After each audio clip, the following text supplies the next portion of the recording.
speciale elezioni. Interviste e commenti sulle prossime elezioni. Ben trovati agli amici di Radio Veneto 1, un nuovo spazio di approfondimento per presentare candidati e programmi in vista delle prossime elezioni politiche del 4 marzo. Quest'oggi nostro ospite Gianni Girotto, candidato del Movimento 5 Stelle, senatore del Movimento 5 Stelle e candidato sempre al Senato nel collegio plurinominale Veneto 1, il collegio che in buona sostanza comprende le province di Treviso, di Venezia, di Rovigo e di Belluno, uno dei due collegi senatoriali del Veneto. Ben trovato senatore Girotto, grazie per essere insieme a noi. Grazie a voi. Allora, senatore, tra i punti del programma del Movimento 5 Stelle ce n'è uno che forse passa un po' in secondo piano nel dibattito politico di questi mesi, ma che ha una notevole importanza, soprattutto ha una notevole rilevanza sulla vita quotidiana di tutti i cittadini, di tutti noi, interessa sicuramente tutti noi, perché parliamo della bolletta elettrica e della possibilità di ridurre i costi della bolletta elettrica. Voi ve lo proponete questa misura? Come si fa? Come è possibile ottenere questo risultato? Sì, in realtà è un qualcosa su cui abbiamo lavorato tutti questi 5 anni, naturalmente essendo all'opposizione le nostre idee non sono passate e la cosa principale è che molte di queste idee sono a costo zero, cioè ci sono delle tecniche per abbassare il costo dell'energia a costo zero. Ma partiamo dalla situazione attuale. La situazione attuale è che col 1 gennaio del 2018 è arrivato l'ennesimo aumento di circa il 5% sia per la bolletta elettrica sia per la bolletta del gas, e questo segue un trend incredibile di aumento del costo della bolletta mentre il costo del prezzo all'ingrosso diminuisce, perché ricordiamolo che per esempio il consumo di gas è diminuito del 20% negli ultimi 10 anni e il costo della materia prima tendenzialmente è diminuito anche del gas, dell'energia elettrica ancora più marcatamente. Negli ultimi 5 anni il prezzo all'ingrosso, il cosiddetto prezzo unico nazionale, è diminuito di un 30-35%.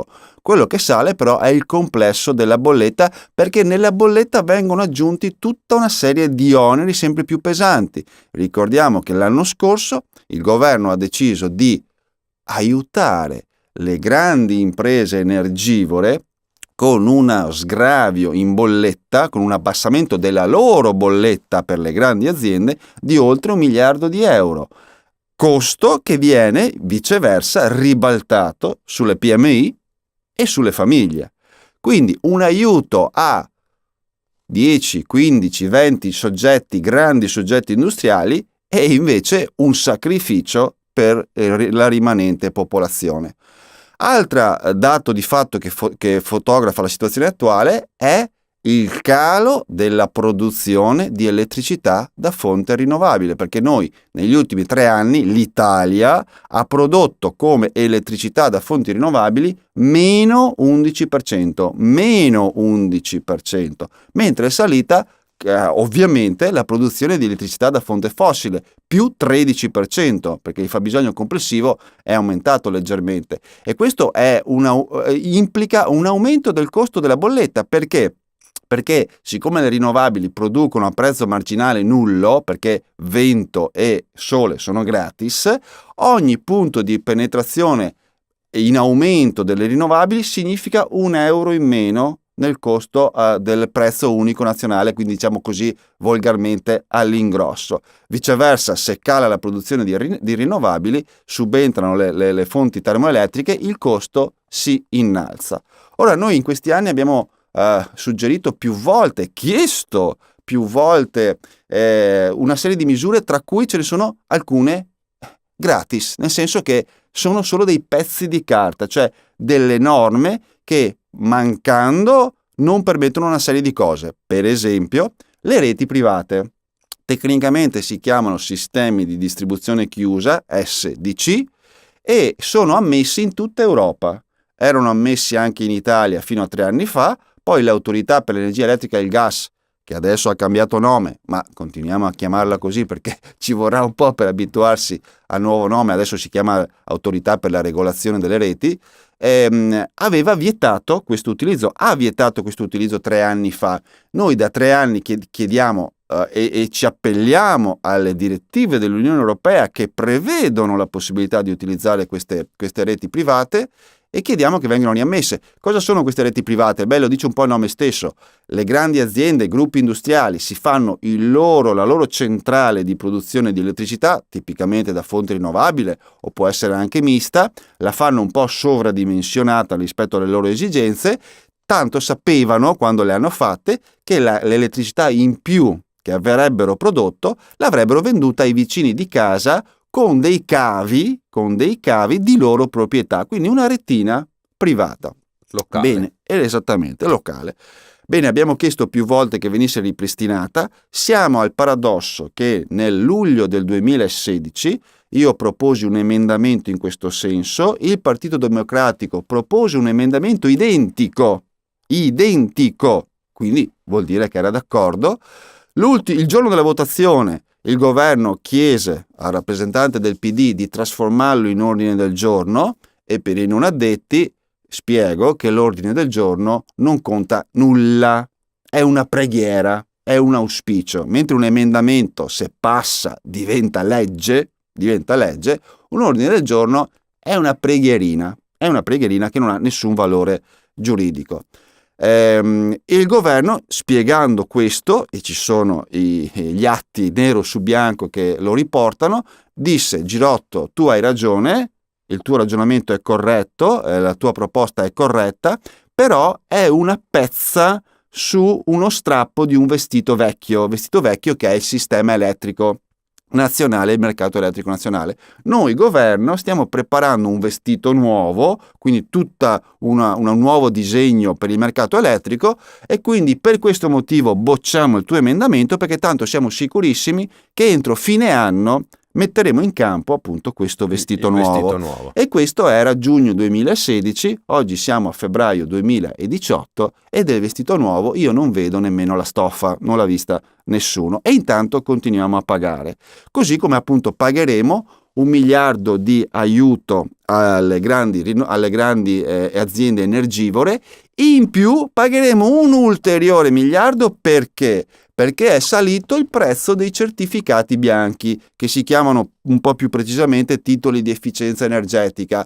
Che cosa sono? Sono degli strumenti che erano stati messi in piedi per incentivare l'efficientamento energetico. Quindi come l'idea era giusta, però come spesso succede sono stati introdotti con un meccanismo di creazione di un mercato. Si è creato un mercato dei titoli di efficienza energetica. Ora, molto spesso, quando si crea un mercato, si creano le possibilità di fare delle speculazioni.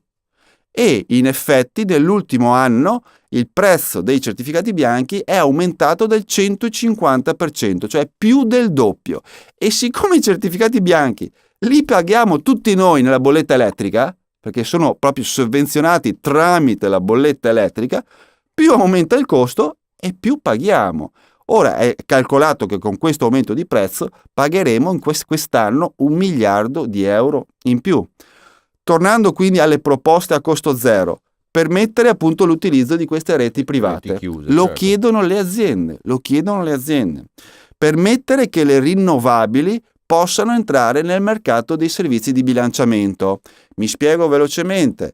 La corrente elettrica viene acquistata il giorno prima, viene prenotata il giorno prima. Siccome abbiamo dei sistemi di calcolo molto, molto efficienti, più o meno sappiamo il giorno dopo quanta corrente si consumerà, e quindi viene prenotata, c'è proprio un mercato del giorno prima.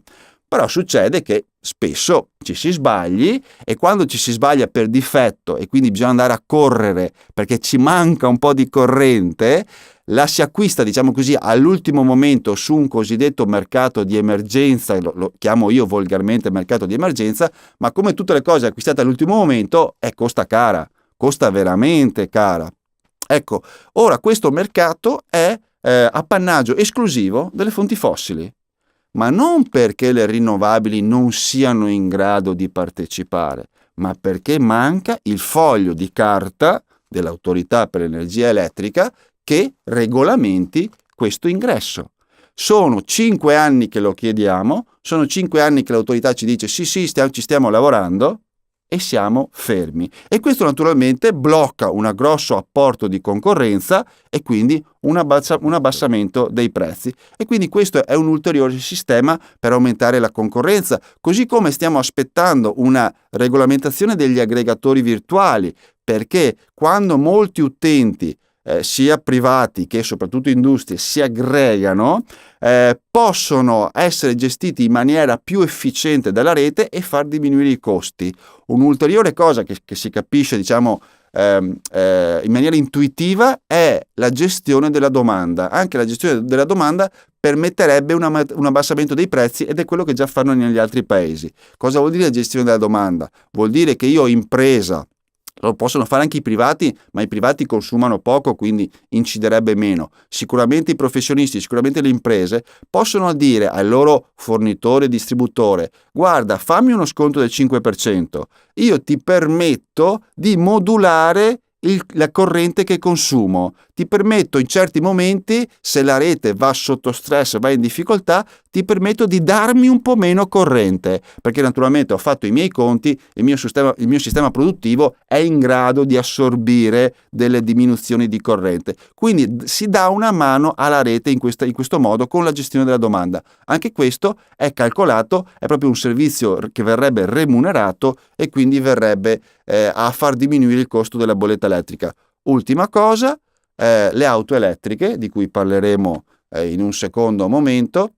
Le auto elettriche permetteranno anche loro di aiutare la rete perché sono delle batterie su ruote e quindi possono aiutare la rete. Anche in questo caso è necessaria la tecnologia bidirezionale, cioè le centraline di ricarica non devono solo poter erogare corrente verso l'auto, ma devono anche essere in grado di prendere corrente dall'auto per darla alla rete quando è in difficoltà. Ecco, questa tecnologia si usa già negli altri paesi, è tecnologia Enel. È tecnologia italiana, si usa negli altri paesi perché qui ancora una volta manca il pezzo di carta dell'Autorità per l'Energia Elettrica e il Gas che regolamenti questa tecnologia. Quindi vi ho elencato solo misure a costo zero che permetterebbero di abbassare il prezzo della bolletta elettrica. E grazie allora al senatore del Movimento 5 Stelle Gianni Girotto per questo quadro d'insieme appunto sui problemi e anche alcune possibili soluzioni relative al costo della bolletta elettrica. Grazie per essere stato nostro ospite. Grazie a voi e un saluto a tutti gli ascoltatori. Gianni Girotto, ricordo, candidato al Senato nel collegio Veneto 1 alle prossime elezioni. Grazie anche da parte mia, vi rinnovo l'appuntamento con gli spazi di approfondimento dedicati proprio al prossimo appuntamento elettorale, sempre qui sui vari canali di Veneto 1. Speciale elezioni. Interviste e commenti sulle prossime elezioni.